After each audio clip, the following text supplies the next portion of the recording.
Good day, everyone. We will be having our discussion all about the plant reproduction. Please give your full attention. Okay. Since we're done already with the human reproduction and animal reproduction, so today we're going to proceed to the plant reproduction. How does plant reproduce? Do they need um, sex cells? Let us know. So as of this moment, we're going to discuss all about the plant reproduction. Now, in order for us to know the means of reproduction of plants, there's a need for us to know first or recognize first the types of plants. There are actually three types of plants. We have pteridophyte, gymnosperm, and angiosperm. When I say pteridophyte, these are spore dispersing plant. They have spores. If you can see the circles right there, they are spores. Gymnosperm, they are what we call a cone-bearing plant. They use cone to reproduce. Then angiosperm, they use flower and seeds to reproduce. To sum them all, pteridophyte is non-flowering. It doesn't have flowers at all. It doesn't have seeds also. It is non-flowering and seedless. Gymnosperm is non-flowering because it bears only cones, but it has seed. It can produce seed. Angiosperm is a flowering plant and it can produce seed. Okay, since we're done already of knowing the three types of plants, pteridophyte, gymnosperm, and angiosperm, let us proceed now to how they reproduce. Each one of them, each type of plant has its own means of reproduction and life cycle. Let us know each one of them further. Pteridophytes. So they are, as what I've told you, seedless plants that produce spores to reproduce. Example of pteridophyte is fern. Okay, on their leaves we can find the spores. Spores are being used to reproduce. Let us know the life cycle of pteridophytes. Okay, it has stages of its cycle, sporophyte and gametophyte. What are the events that will happen in sporophyte and at the same time in gametophyte? When you say sporophyte, this is a stage wherein the fern or pteridophyte has spores. It, it already produced spores. These spores will be blown by air and will be staying in water. That those spores being blown by air, will turn into heart-shaped structure named as gametophyte. What is gametophyte? Gametophyte is a structure that has male and sex organs, male and female sex organs. Now, once the spores blown away by the air or wind and turned into heart-shaped structure called as the metaphyte, it can already produce sex cells. Now, once the spore became gametophyte, it is already in its second stage. Now, in gametophyte, there are two sex organs or parts, antheridium and archegonium. Antheridium is the male sex organ that will produce sperm that will fertilize egg. Archegonium is the female sex organ that has egg or ovule. Same as the plants. I mean, not plants, but animals and humans. Pteridophyte needs sex cells. Okay, the sperm that will fertilize the egg and the egg or ovule. Now, sperm from antheridium of a certain gametophyte will swim in water to reach archegonium of another gametophyte to fertilize egg. The fertilized egg will turn into another pteridophyte or fern. Let us visualize that one. This part is the first stage named as sporophyte wherein the fern is able to produce spores. Now let us go to gametophyte. In this time that the spores turn into heart-shaped structure, named as gametophyte.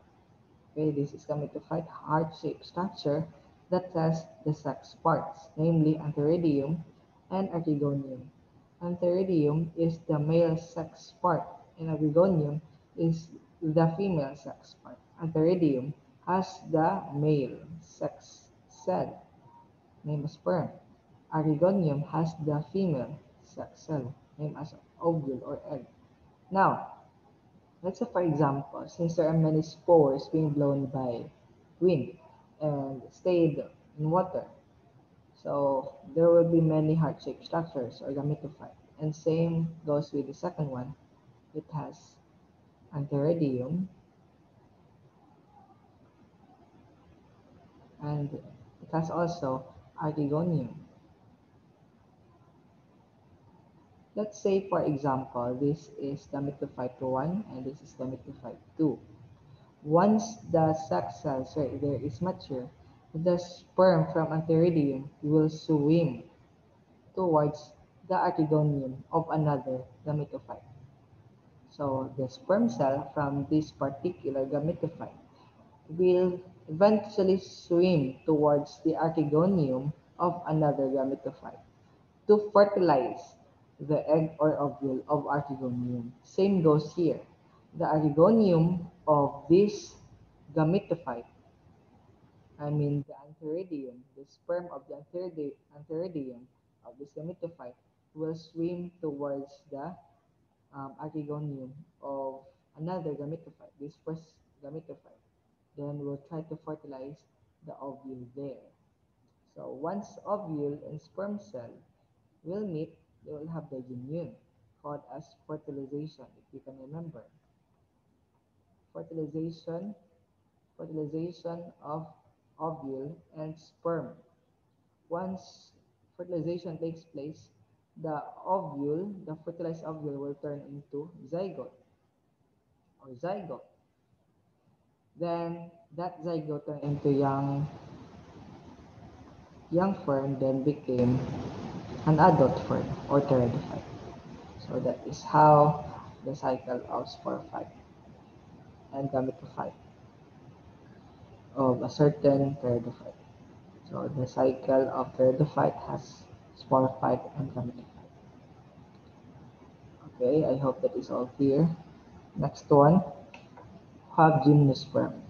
Gymnosperm is seed-producing plants that produce their seeds in cones. Example, the conifers such as fir tree. Our Christmas trees are actually fir tree. Symbolizes or the miniature of fir tree.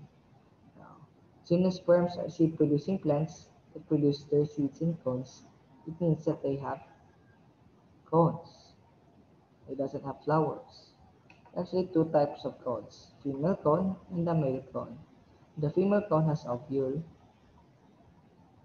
and the male cone has pollen. Ovule is the female sex cell and pollen is the male sex cell.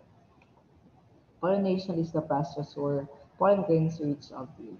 So in order for it to reproduce, there's a need for the pollen from the male cone to reach the female cone to fertilize the ovule there.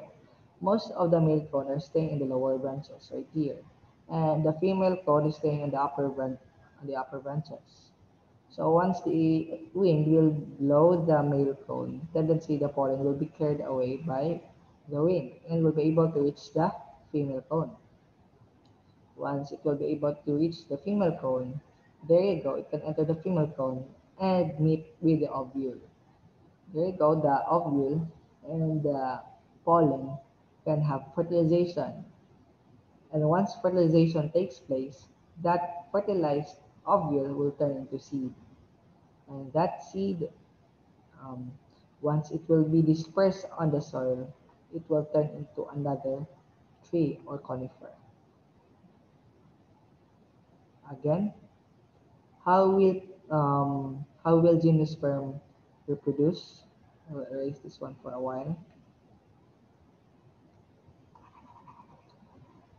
Okay, it will undergo pollination first. There's a need for the pollen to reach the female cone in order to fertilize the ovule. So most of the male cones are staying on the lower branches, and the female cones are staying on the upper branches. Once the male cone is blown by wind, the wind can carry the pollen from it. Then it will carry it towards the male cone. Once the pollen reaches the female cone, it can enter the female cone and meet with the ovule. And there you go. Fertilization takes place. The fertilized ovule will become seed. And once the seed right here from the the female cone will be dispersed on the soil or ground, it will turn into another tree or conifer or gymnosperm. That is how the gymnosperm reproduce, or that is how gymnosperms reproduce. Let us go right now to the next one, angiosperms. Angiosperms are flowering plants and they produce seeds. Example, gomamela, also called as China rose. There's a need for us to know the parts of the flower so that we'll be able to understand how angiosperm reproduces. Okay, now we have what we call as receptacle, the sepa, petal. Then we have here also um, the stamen. The stamen is the male reproductive part. It has the filament, this one, and the anther. All of them are the male reproductive parts. Then we have also the female reproductive part, namely the ovary, the style, and stigma. These three, stigma, style, and ovary, are known as carpel or pistil. They're the female reproductive parts. Inside the ovary, we can find the ovule. And in filament, we can find the male sex cell known as pollen. Okay. Now, just like gymnosperms, angiosperms also need to have pollination. So there's a need for the pollen to reach the stigma of the pistil or carpel in order to reach the ovule. Let's say, for example, we have here the pollen for the filament will be able to become mature and stay here in um, the anther. There will be wind that will blow the pollen and makes it able to um, the pollen makes it able to reach the stigma of the flower. The stigma is one of the female parts, right? Then the pollen will travel from stigma towards the style. Then from style will go to ovary, and then inside the ovary will be able to meet the um, ovule. So that is how pollination works. This is what we call self-pollination, wherein pollen of a flower will just fertilize, will just actually reach the stigma of the same flower. Cross-pollination is that the pollen from a certain anther of the flower will be able to reach the stigma of another flower. That is cross-pollination. Okay. Life cycle of angiosperm, we have pollination, wherein the pollen from anther reaches egg of the ovule. Fertilization is when pollen fertilizes egg, forming a zygote. When there is fertilization happen, after that one, there will be seed and fruit production. That fertilized egg will turn into seed, and the ovary will turn into fruit. Seed dispersal, wherein the petals, the stamen, dried up and fall up, resulting in the dispersal of seed onto the ground. Then germination is when the seed, since the seed is already on the ground, it will grow into a whole new angiosperm or plant. That is germination. Let us recap the cycle of angiosperm. Okay, we'll erase this one for a while. Okay, let's say for example, the pollen from the anther. Okay, pollination. The pollen from the anther reaches the stigma. That is pollination. Then it will travel to the style and will go to ovary, enter the ovary, and there you go, will be able to meet the ovule. Once the pollen is there already inside the ovary, it will fertilize the ovule. Once Once the um, pollen fertilizes the ovule, that is what we call fertilization. This one is pollination. Now, these ovules that are fertilized by pollens will become seeds. They will become seed. And this entire ovary will turn into fruit. And these petals and receptacles, the anther, will be dried up. And once this fruit is already mature, it will be dropped onto the ground, will decay, and then its seed will um, will grow into a whole new plant. That is what we call germination. I hope that is clear. Okay, we're done already. If you have any question regarding the reproduction of plants, feel free to send it to Sir Basti so that we can clarify things. God bless and thank you.